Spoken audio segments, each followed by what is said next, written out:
Alors, déjà, merci à tous ceux qui sont ponctuels et à l'heure pour ce webinaire. Ceux qui ne me connaissent pas, je suis Fabien de Coban, donc responsable commercial, et c'est moi aujourd'hui qui vais animer ce webinaire qui va être dédié à la relance de vos devis. Donc si vous êtes là aujourd'hui, c'est que c'est un sujet pour vous. Alors, en termes d'organisation, on va prendre à peu près une demi-heure ensemble. Les micros sont coupés de votre côté pour permettre tout simplement une meilleure écoute. Et après, si vous souhaitez échanger, vous pouvez, alors certains ont déjà dit bonjour, vous avez un chat. Donc vous pouvez mettre des messages dans ce chat, ce qui va vous permettre, moi, je regarderai de temps en temps si je vois des messages arriver par rapport à vos questions, mais également de pouvoir à la fin échanger sur des sujets spécifiques. Et bien évidemment, si vous avez des soucis d'audio, de partage d'écran, vous me le dites afin que je j'attende ou que je gère si jamais j'ai besoin. Allez, on est parti pour ce webinaire. Donc le sujet qui était assez équivoque, c'est je n'arrive pas à relancer tous mes devis. On a décidé de faire ce webinaire tout simplement parce que c'est un sujet qu'on constate assez fréquemment chez nos clients où tout simplement il y a une accumulation d'offres, de devis qui sont faits et les commerciaux n'arrivent pas ou n'ont pas le temps de relancer les devis. Et au final, finalement, tous ces devis, toutes ces offres, c'est quand même des projets qui sont soit en latence, soit qui ont même été validés. Et le fait de ne pas relancer, vous perdez tout simplement du chiffre d'affaires potentiel. Donc l'objectif de ce webinaire aujourd'hui, c'est de voir ensemble comment est-ce qu'on peut résoudre ça. Alors, on va être assez peu tourné finalement sur l'usage de Koban ou du CRM en spécifique, mais on va parler bien évidemment des différentes manières, comment structurer votre approche. Et j'ai organisé en fait ce webinaire selon 4 axes. Le premier va surtout nous servir à comprendre pourquoi est-ce que vous avez beaucoup de devis en retard. Et ça, c'est important, vous le verrez, parce que de comprendre pourquoi est-ce que vous avez des devis en retard va vous permettre éventuellement de mettre en place des actions. Donc, notamment le point 2, c'est comment vous structurez en interne, notamment pour la relance. Et en comprenant pourquoi est-ce que vous avez des devis en retard, vous allez pouvoir mettre des actions qui vont être un petit peu adaptées à vos différents cas d'usage. Donc le deuxième point, ça va être justement de structurer pour pouvoir faire de la relance efficacement après.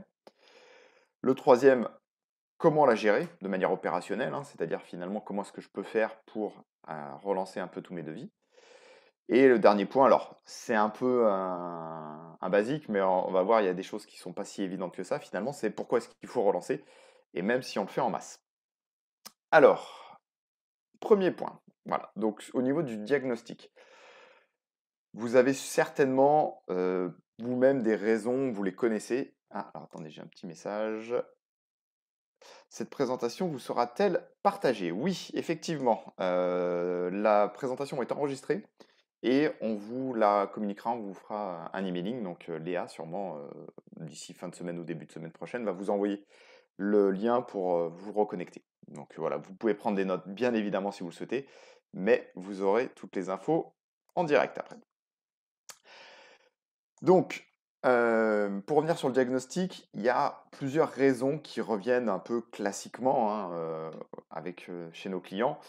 La première, souvent, voilà, c'est qu'il y a beaucoup de demandes entrantes et finalement, on répond, mais on a un gros flux de demandes et donc derrière, ça va être un petit peu compliqué, juste d'un point de vue temps, timing, de pouvoir trouver le temps de tout relancer. On va aussi également avoir des cycles de décision qui peuvent être très longs. Donc, ce qui fait que vous allez remettre des offres, mais les cycles de décision étant longs, vous allez avoir une accumulation finalement qui va se faire dans le temps de devis, d'offres qui sont toujours à traiter en cours et qui sont un peu longues à suivre. On a aussi le cas assez classique des commerciaux qui n'ont pas le temps de relancer, tout simplement. C'est qu'il y a un flux d'activité qui fait qu'aujourd'hui, dans la journée, c'est pas possible de relancer. Donc il faut regarder un petit peu comment travailler ça. Autre phénomène qui peut aussi être présent, c'est le fait que vous ayez des offres avec des très faibles montants. Donc finalement, les commerciaux vont pas consacrer du temps dessus parce que bah, du temps, c'est consacré à ce niveau-là. C'est forcément moins de temps pour des offres qui sont peut-être à plus forte valeur ajoutée. Donc on va faire des choix, euh, sciemment ou non, mais en tout cas de mettre certaines offres de côté. Bien évidemment, il peut y avoir d'autres raisons, hein, mais point important, il n'y en a pas qu'une seule. C'est souvent une cumulation de différents points qui fait que, au final, vous arrivez dans une situation, via une accumulation, via un surplus d'activité, qui fait que vous avez 30, 50, 100, 200, 300 devis qui sont des fois en souffrance, qui n'ont pas été suivis. Et puis après, bah, en plus, plus on laisse passer du temps, moins on a de légitimité, en tout cas, on sent que commercialement, on a moins de légitimité de revenir pour relancer une offre quand ça fait 2, 3 mois qu'on a laissé un petit peu en jachère. Donc, voilà, on a différentes situations qui amènent sur ce type de diagnostic. À partir de là, une fois que vous avez identifié, entre guillemets, les raisons qui font que vous avez des, des devis en retard, il va falloir identifier les raisons sur lesquelles vous pouvez agir de manière, on va dire, autre dans l'activité commerciale, bien évidemment. Alors, ce n'est pas le sujet du jour, mais voilà, hein, par exemple, si c'est pas assez de temps de consacrer à la relance, c'est voilà, identifier quelles sont la répartition du temps sur l'activité commerciale pour éventuellement se dire est-ce qu'il n'y a pas des priorités et gérer différemment. Aujourd'hui, on va vraiment se focaliser sur j'ai beaucoup de devis et je pars du principe que voilà, en toute bonne foi, vous n'avez pas le temps de les relancer et de les suivre. Alors, juste un petit rappel, je me suis dit que c'était intéressant aussi hein, sur la transmission des devis, et vous le verrez, on le réabordera un petit peu après. Quand vous envoyez vos offres, il faut déjà voilà, bien repartir sur des basiques. Alors des fois on l'oublie parce que dans le feu de l'action, dans les échanges, on n'a pas le temps de valider toutes les infos et on oublie. Mais vraiment se poser deux questions. Déjà, être sûr qu'il y a vraiment un projet, que c'est pas simplement quelqu'un qui est là, qui vous fait une demande, une sollicitation, histoire de, ou simplement pour avoir un prix, pour avoir une notion. Voilà, c'est déjà de savoir s'il y a un vrai projet, parce que voilà, il arrive aussi des fois que l'on transmette des offres, euh, entre guillemets, sur des projets qui sont très hypothétiques. Donc bah, voilà, si déjà on peut éviter d'envoyer des offres à ce niveau-là, et simplement en disant à nos clients hein, nos prospects, de leur faire comprendre que d'envoyer une offre, ça vous prend du temps, que s'il n'y a pas un projet derrière, ça vaut peut-être pas le coup de l'envoyer tout de suite parce que l'offre va partir à la poubelle, les tarifs auront changé d'ici là. Donc voilà, déjà, valider ce point-là. Et deux, de valider le timing du projet. Parce qu'il peut y avoir des projets qui sont des projets assez imminents, et là, on va devoir les suivre et bien les avoir en tête pour les relancer rapidement, et d'autres, des projets qui peuvent être à plus long terme, et donc là aussi, dans le suivi et la relance des projets, c'est des choses à identifier pour savoir quand on relance, à un, avoir des points d'accroche, et deux aussi, de le relancer au bon moment. Alors, une fois que ce diagnostic a été fait, il va falloir que derrière, vous vous structuriez pour relancer vos devis. Alors, le fait déjà d'avoir diagnostiqué, ça va vous orienter sur la manière de structurer vos devis. Alors, la première chose à faire, j'espère que vous le faites tous, mais ça peut arriver que vous n'ayez pas les outils et que vous n'ayez pas le temps de pouvoir suivre, c'est de référencer toutes les offres que vous avez transmises. Euh, J'ai connu, je l'ai fait hein, dans des expériences précédentes, le fait d'envoyer des offres, mais finalement on n'avait pas d'outils en interne, on faisait ça sur des fichiers Excel, et bah voilà, on n'a pas des fois tout le temps de pouvoir noter quel devis on envoyait, à quel moment, et ainsi de suite. Astreignez-vous à le faire si vous travaillez avec des fichiers Excel, de référencer toutes ces offres pour pouvoir les identifier, ne serait-ce que ça. Après, si vous avez un CRM ou un ERP qui vous permet de gérer vos devis, les offres que vous transmettez, là, vous allez avoir de la donnée qui va être structurée, vous n'aurez pas besoin d'y penser. Ensuite, il va falloir structurer votre processus de vente. Alors, ceux qui utilisent un CRM, en principe, vous avez ce qu'on appelle des pipelines, des tunnels de vente, voilà, des processus qui vont être finalement des étapes dans lequel l'offre se trouve, hein. Voilà, on peut en avoir plusieurs. Classiquement, chez Coban, un processus en 4 étapes. Il y a la phase de découverte, on va transmettre l'offre, on va avoir une phase de négociation et après on va être en conclusion. Alors, quand on est à ce niveau-là, on va se dire, bah, finalement, un devis, ben, l'étape, en fait, elle a l'offre envoyée, parce que c'est l'étape où on est commercialement. Sauf que là, c'est un point qui est important et ça, on l'évoque assez souvent chez Coban. C'est pas tant de réfléchir finalement vos processus de vente à où est-ce que j'en suis moi dans mon cycle de vente, parce que là, effectivement, si on réfléchit comme ça, vous avez transmis un devis, bah forcément, l'étape de vente où lequel va se trouver cette offre va être à devis envoyé. Sauf que pour un prospect, en fonction de là où il se trouve dans son cycle d'achat, le fait que vous lui ayez envoyé une offre ne va pas correspondre forcément à des étapes qui vont être identiques. On peut soit être à une étape que nous en interne on a appelé par exemple premier tour de table, c'est-à-dire que bah, c'est des prospects qui ont besoin d'avoir certains éléments financiers pour savoir si le projet est viable en interne, si ils vont sélectionner certains prestataires ou pas. Donc là, il faut retourner la charge de dire finalement quand j'ai envoyé mon offre, où en était mon client, mon prospect, dans son cycle d'achat. Et donc, en fonction de cette étape, bah, vous allez peut-être le traiter différemment. Quoi, même pas peut-être, c'est certainement le traiter différemment. Donc, essayez d'avoir cette notion et cette vision de savoir où est-ce que vous en êtes, où est-ce que le prospect en est dans son cycle d'achat. Ensuite, il va falloir segmenter vos offres. Comme on l'a vu tout à l'heure, dans des raisons et des possibles du fait que vous ayez beaucoup de devis en cours, c'est qu'il peut y avoir des devis qui ont des forts chiffres d'affaires potentiels, donc on va se focaliser dessus, et d'autres qui en ont des plus faibles, et on va les mettre de côté. Donc quand vous allez segmenter vos offres, il va falloir le faire selon certains critères. Alors je vous en ai mis quelques-uns, hein, mais ce n'est pas exhaustif, hein, loin de là. On peut avoir la probabilité de signature, c'est-à-dire comment est-ce que vous sentez le dossier, donc ou vos commerciaux sentent le dossier, c'est se dire ok, je vais focaliser de suivre les dossiers avec la plus forte probabilité de signature, parce que c'est là où l'activité commerciale va être le plus efficace. Ça peut être par montant, par date de décision. Aussi, j'en ai rajouté d'autres qui peuvent être des choses un petit peu plus subjectives, hein, notamment la pertinence de votre offre par rapport aux besoins. Vous savez, hein, en fonction des demandes de vos clients, de vos prospects, si vous êtes plutôt bien placé par rapport à vos concurrents ou pas. Donc ça peut être intéressant de se dire, bah, finalement, par rapport à la demande de mon client, est-ce que je suis bien ou pas? Et donc de se focaliser sur les dossiers qui vont combiner plusieurs critères et de se dire, bah, on va optimiser l'activité commerciale sur les devis à plus forte valeur ajoutée ou en tout cas qui ont une probabilité de signature qui va être plus intéressante. L'objectif de ça, c'est que vous puissiez hiérarchiser, alors ouais, classer vos opportunités et les prioriser.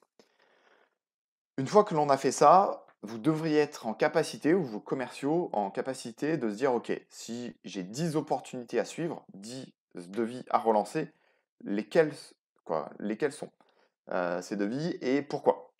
À partir de là, bah, ça vous permet déjà de reprendre la main, entre guillemets, sur la gestion de vos offres en cours et de se dire, OK, comment on priorise, comment on hiérarchise, et à partir de là, on va pouvoir les travailler de manière un petit peu différenciée. Et c'est justement le point numéro 3 qui est, maintenant qu'on a fait ce travail-là, comment est-ce que je vais gérer ma relance pour ne pas me laisser déborder par le nombre d'offres ou essayer de rattraper un petit peu mon retard.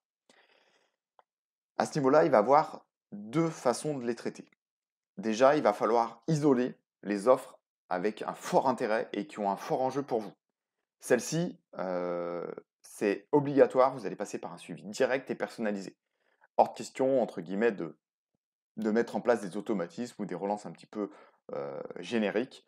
Ces offres-là, vous les avez isolées bah, justement grâce au point précédent, hein, ce qu'on a vu à l'étape 2.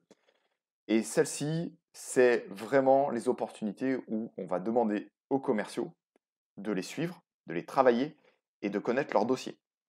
Donc là, on passe directement sur un suivi personnel direct. Il va falloir donc les isoler par rapport aux autres devis. Alors, Si vous avez un CRM, vous pouvez mettre en place un nouveau pipeline, hein, tout simplement pour dire: «OK, à un moment, je vais segmenter mes offres. Quand je fais une offre, bah, il y en a certaines, je vais les mettre dans, un pipeline à forte valeur ajoutée, par exemple, et puis un autre, je vais l'appeler, opportunité, lambda, hein, ou, dossier, générique». On va pouvoir comme ça les différencier, ce qui va vous permettre visuellement déjà de faire un tri et d'arriver sur une vue de vos opportunités séparées et de vous focaliser réellement sur celles qui ont de la valeur. Il va vous falloir prévoir une méthodologie de suivi et automatiser les rappels. Alors, par rapport à ça, ce que je veux dire, c'est que, OK, vous avez ces offres-là, vous allez les suivre de manière individuelle. Mais c'est pas parce qu'on va passer du temps sur chacune de ces opportunités-là qu'il ne faut pas avoir une méthode de suivi de vos offres. Et donc, pour ces offres-là à fort intérêt, il va falloir que vous structuriez en interne une méthode de se dire, ben voilà, finalement, quand j'ai une offre de telle importance, il y a un process derrière qui est de dire, bah, je transmets mon offre ou je fais un rendez-vous pour remettre mon offre avec mon client. Et après, bah, à J+2, je vais faire un point, un call de débrief avec lui. À J+7, je vais envoyer, tel type de mail pour savoir s'il a des questions, comment il veut, aborder le projet et ainsi de suite. Mais cette méthodologie, vous allez la structurer, donc vous allez avoir un canevas global par rapport à votre suivi des, offres, les plus importantes. Et après, il va falloir essayer alors d'automatiser les rappels pour le suivi, pour que le commercial n'oublie pas. Alors, si vous avez un CRM, voire un ERP, vous devez avoir la possibilité d'automatiser ce suivi. C'est-à-dire que finalement, une fois qu'une offre a été envoyée, il y a tout un ensemble d'actions qui va se déclencher automatiquement et le commercial va retrouver ça dans son agenda et dans son suivi. Donc voilà, ceux qui ont Koban pourront le mettre en place si vous ne l'avez pas fait. Donc ça, c'est vos offres sur lesquelles vous allez vraiment faire un focus. Donc il faut que vous ayez votre méthode, que vous les ayez identifiées, ce qui va vous permettre bah, déjà, d'un point de vue opérationnel au quotidien, au commercial, de savoir quelles offres prioriser et suivre. Et après, sur un suivi, de savoir où est-ce qu'on en est, comment ça évolue et est-ce qu'on va pouvoir closer. Alors ça, ces offres à fort intérêt, bah, tout dépend du volume que vous avez de devis à traiter et des offres en retard, mais on va être sur un volume qui va être relativement faible, hein, on va être sur 10-15 opportunités à suivre. Donc et après, bah, on va avoir tout le reste qui peut être beaucoup plus important, hein, ça peut être 50, 30, 40 autres opportunités à suivre, et ça va être les offres avec moins d'intérêt. Alors, ces offres-là, on va travailler sur une méthodologie pour avoir de la relance en masse ou en tout cas automatisée. Alors, on va pouvoir procéder de deux manières. La première, finalement, c'est de travailler sur une série d'emails types que vous allez envoyer à chacun de vos contacts. Alors ça, c'est dans le cadre où vous n'avez pas d'outils qui vous permettent d'automatiser. Donc là, c'est simplement de travailler sur des emails types. Les commerciaux, ils ont une bibliothèque d'emails relance 1, relance 2, relance 3, et qui vont pouvoir envoyer à J+5, à J+7, et ainsi de suite. Donc ça, c'est un suivi qu'il va falloir que vous fassiez. Et ça, c'est pour ceux qui bah, ont des outils qui n'ont pas d'automatisme ou qui travaillent avec des fichiers Excel. Et donc, il va falloir dans votre fichier Excel éventuellement avoir une petite colonne supplémentaire pour savoir à quelle étape vous en êtes, quand est-ce qu'est prévue la prochaine relance. Et comme ça, le commercial retourne dessus, a le mail et on ne perd pas de temps. Si vous êtes dans une logique de le faire manuellement, entre guillemets, je vous conseille de prévoir des temps dans votre semaine pour le faire et de vous y astreindre. Par rapport à ça, il faut se dire que finalement, ces offres avec le moins d'intérêt, c'est des offres que vous n'allez pas travailler si vous ne, voilà, que vous ne travaillez pas actuellement ou que vous n'allez pas travailler si vous n'avez pas le temps. Donc finalement, il vaut mieux prendre du temps, 1 heure par exemple, en début de semaine, le mardi ou d'autres jours, hein, vous choisissez, vous prenez 1 heure et vous faites de la relance en masse. Alors c'est assez bête et méchant, hein, mais vous prenez le mail, vous copiez les coordonnées du client et vous lui envoyez. Et on passe au suivant, ainsi de suite. Essayez de ne pas trop perdre de temps sur de la personnalisation. Essayez de faire ça bien hein, quand même. D'ailleurs, c'est un point que je vous dirais, hein, mais de ne pas trop personnaliser, pas passer 5, 10 minutes, 15 minutes à refaire le mail, à se dire est-ce que je l'ai bien tourné pour ce dossier-là et ainsi de suite. Parce que là, on est dans les offres qui ont moins d'intérêt. Sinon, Si cette offre-là, vous devez passer 15-20 minutes à refaire votre mail, ça veut dire qu'elle a un fort impact pour vous et donc il faut la rebasculer au niveau supérieur. Ensuite, si vous avez des outils qui ont des fonctionnalités de ce qu'on appelle du sales automation, c'est tout simplement automatiser la démarche commerciale. Bah là, vous allez pouvoir mettre en place votre processus. Donc, je vais vous montrer ça sur la slide suivante. Vous allez pouvoir automatiser le processus et là, le commercial va complètement se décharger du travail de relance, de suivi, et ça va être fait par l'outil. Donc, point important par rapport à ça, donc c'est le point là sur ma slide, quand on parle de relancer en masse, ça ne veut pas dire qu'on va faire de la relance au rabais. Donc, il va falloir que vous travailliez les emails que vous allez envoyer, le contenu, euh, de manière qualitative. Et ce que je dis, moi, c'est pour le rendre le plus transparent possible. Alors, transparent, pas dans le terme, je veux pas que mon client voit mes relances, hein, c'est pas ça, mais c'est de se dire transparent dans le sens où le client ne voit pas que c'est de la relance automatisée. Alors, je pense que parmi vous, là, vous avez tous reçu des séries de mails, hein, maintenant on commence un petit peu à en recevoir un peu, où on sent que le client ou la personne qui a fait le mail derrière, c'est de l'automatisme. Il y a très peu de personnalisation, le message est complètement bidon, euh, ça ne touche pas, voilà. Là, ce qu'il faut faire, c'est, alors soit, si vous êtes vous au niveau commercial, bah, vous dire finalement quels sont les mails que vous faites déjà aujourd'hui, comment les retravailler et les envoyer.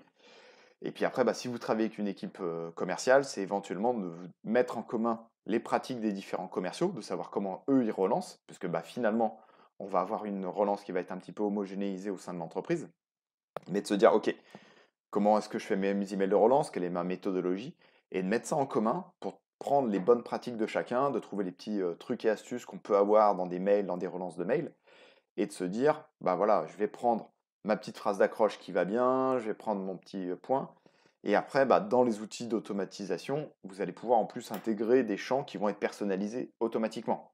Donc reparler du nom du devis, par exemple, de l'offre, de certaines choses. Donc ça va permettre de recontextualiser euh, ces messages. Une fois que vous avez, entre guillemets, structuré votre série de mails ou fait votre automatisme, un petit conseil, envoyez-vous les mails. Mettez-vous à la place de votre prospect ou de votre client qui va recevoir les mails pour voir si ça marche ou pas. Donc, bien évidemment, n'attendez pas les pauses d'une semaine et tout ça, mais envoyez-vous les mails dans la foulée, lisez-les, débriefez avec votre équipe, parce que des fois, entre ce qu'on a posé sur le papier et quand on reçoit les mails, c'est pas le même effet. Donc voilà, donc le point important, bah, finalement, c'est d'arriver à distinguer les offres qui sont très importantes pour vous, mais finalement, je pense que c'est celles que vous suivez déjà, celles sur lesquelles vous faites déjà votre focus. Mais malgré tout, structurez votre démarche par rapport à ça, ça vous fera gagner du temps, hein, malgré tout, de savoir quand relancer, quoi dire, quels messages transmettre à quelles étapes. Et après, bah, vous avez toutes les offres que vous ne travaillez pas actuellement, qui doivent être dans votre pipeline et qui doivent un petit peu croupir et que vous devez classer quand les prospects ne reviennent pas vers vous. Et à partir de là, vous allez pouvoir avoir une méthodologie qui va vous permettre de relancer tous ces gens-là. Alors, dans cette slide-là suivante, je voulais juste vous montrer, bah, par exemple, en travaillant avec toutes les étapes que l'on a vues avant, on va pouvoir mettre en place et de se dire, bah, finalement, pour toutes mes offres sur lesquelles c'est assez peu intéressant que je passe du temps commercialement dessus, je vais avoir un pipeline qui peut être en deux étapes, par exemple. Donc un premier où on a une prise de contact, ok, et le deuxième où l'offre a été remise. Et de se dire, bien évidemment, la prise de contact, ça va être le travail du commercial, qui va échanger avec votre prospect, votre client, voir le besoin, transmettre l'offre. Et une fois que je passe à l'offre remise, on va pouvoir mettre en place un scénario de marketing automatisé, hein, qui va prendre l'identité du commercial qui a remis l'offre et qui va envoyer, bah voilà, par exemple, quand le scénario démarre, il y a une pause de 4 jours, et puis au bout de 4 jours, il y a une relance qui va être faite. Alors là, la relance, hein, c'est bien évidemment, ça va être fait au nom du commercial qui a transmis l'offre, donc ça va être l'email du commercial, le corps du mail qu'on aura défini ensemble, et la signature du commercial. Ensuite, il y a une pause qui peut être faite, hein, donc ça, bien évidemment, les notions de pause, de timing, ça va dépendre de votre secteur d'activité, de l'offre que vous faites, la typologie des offres. Et on peut également aussi se dire, bah, finalement, quand je vais faire ma deuxième relance, je peux mettre une condition qui fait que Koban va regarder au niveau de l'opportunité s'il y a un certain élément qui est présent ou s'il y a une certaine chose qui a été faite. Et après, bah, je vais envoyer un email à droite ou à gauche selon des comportements et des informations que j'aurai. Ça, c'est des choses qui peuvent se complexifier. J'ai des cas d'usage de clients qui ont des relances de suivi automatisées qui sont très fines. Et donc, effectivement, on rentre dans des choses qui sont un petit peu plus euh, complexes en termes de scénario, même de pipeline. C'est-à-dire qu'on va pouvoir différencier les pipelines selon les types d'offres. Et donc, en fonction bah, de ces différentes segmentations finalement des offres, on va voir des messages qui vont être relancés de manière très différente, mais ça permet vraiment d'avoir quelque chose d'assez fin. Et finalement, le commercial va pouvoir se décharger de cette activité de relance. Et ben, double effet qui se coule, entre guillemets, c'est-à-dire que, un, le commercial n'ayant plus à s'en occuper, ben, il va gagner du temps parce qu'il va plus aller dessus, ou en tout cas, il va plus avoir le sentiment d'avoir perdu du temps ou d'être en retard. Et derrière, ça permet aussi d'avoir des choses qui sont quand même très pertinentes au niveau de la relance client et des retours clients qui sont directs. Je vois qu'il est quasiment la demi, on va être pas mal au niveau timing. Dernier point, c'était bah voilà, pourquoi relancer même en masse? Alors, le pourquoi relancer, je pense qu'on est tous d'accord dessus. Il faut relancer nos offres, hein. Simplement aujourd'hui, si vous ne le faites pas, c'est simplement que vous mentez du temps. Bah voilà, ça revient au point 1.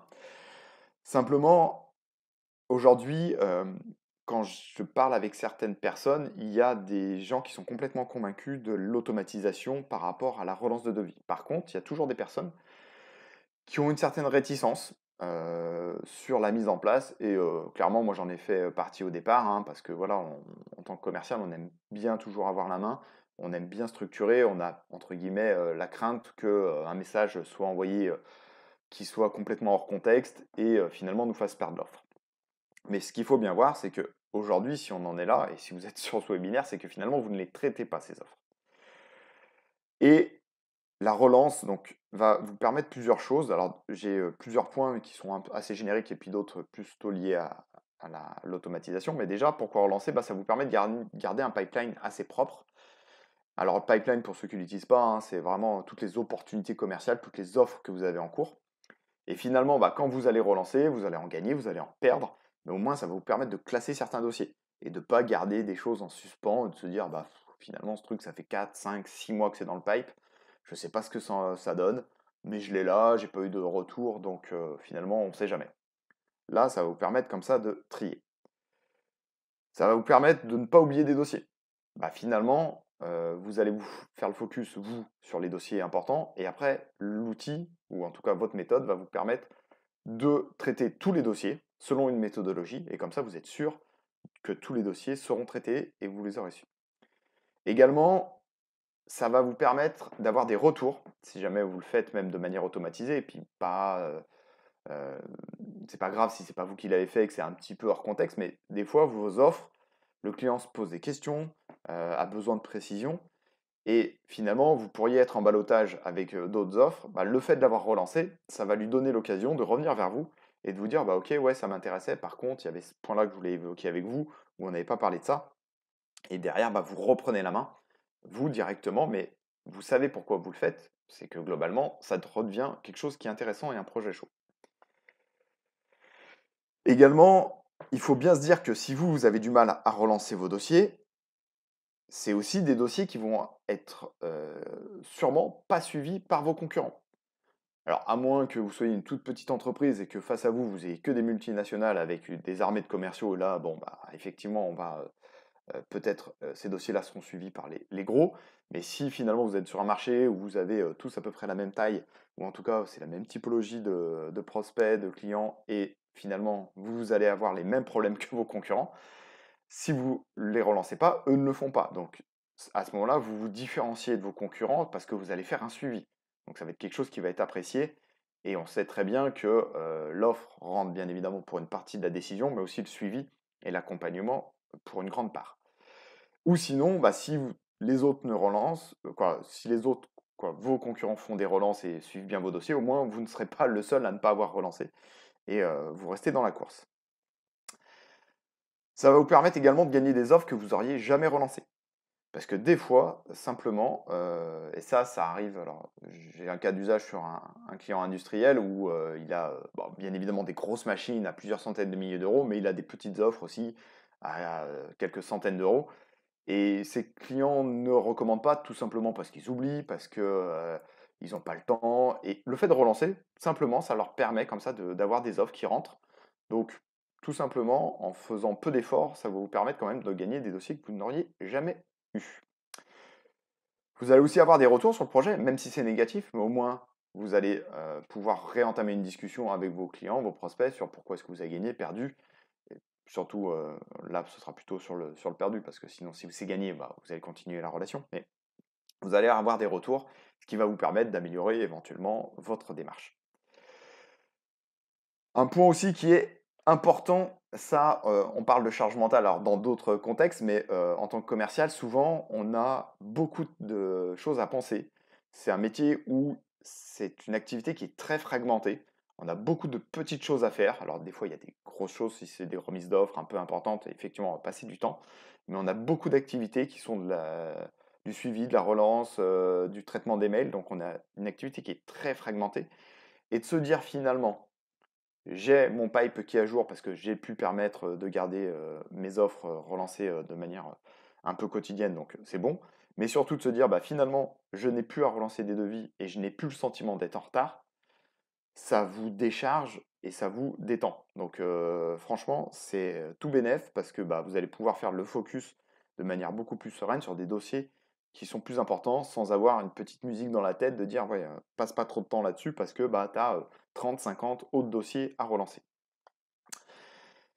Et le dernier point, bah, finalement, en mettant en place tout ce qu'on a vu, le diagnostic, la structure de vos pipelines et tout ça, ça va aussi structurer l'approche des dossiers. Parce que finalement, la manière dont vous allez aborder les dossiers, dont vous allez structurer même la remise des offres, bah, vous allez savoir finalement si c'est un dossier que vous allez suivre de manière individualisée ou si simplement ça va être un devis qui va être suivi après un peu en automatique.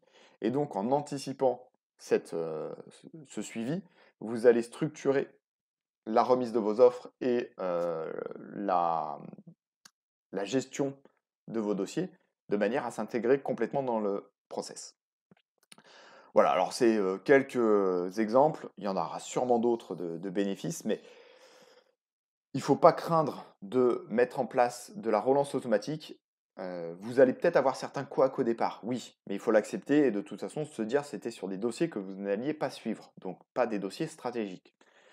Mais finalement, avec le temps et surtout en structurant tout le process, et ben finalement, ça va devenir quelque chose qui va être assez naturel, assez intuitif, même assimilé par les commerciaux. Et derrière, on va structurer toute l'approche de manière fluide et ça va très bien passer au niveau de vos prospects ou de vos clients. Voilà, j'ai dépassé un petit peu le timing, il est 4 à ma montre. Donc je voulais, bah voilà, dernière slide simplement, si vous aviez des points abordés que je n'aurais pas évoqués, ou éventuellement si vous avez une super bonne pratique par rapport à ça, ce serait sympa de la partager avec les autres. Et puis je vais garder quelques secondes pour vous permettre de répondre dans le chat. Et si c'est tout bon pour vous, c'est tout bon pour moi aussi de mon côté. Donc on arrive à la fin de ce webinaire. Et il ne me restera plus qu'à vous souhaiter une excellente journée et à bientôt. Hop là, donc non, au niveau du chat, j'ai toujours pas plus de réponses. Donc, bah écoutez, j'espère que c'était intéressant pour vous. Si vous voulez, merci, oui, bon appétit aussi à tout le monde. Si vous voulez aborder, approfondir certains aspects, ou pour les clients Coban, voir comment vous pouvez mettre en place toutes ces structures, personnaliser les pipelines, mettre en place les scénarios de marketing automatisés, ben, contactez-nous, contactez votre chargé de projet. Et on regardera ça ensemble, puisque c'est souvent des fonctionnalités qui sont incluses dans votre abonnement. Excellente journée à vous, et puis à très bientôt. Au revoir.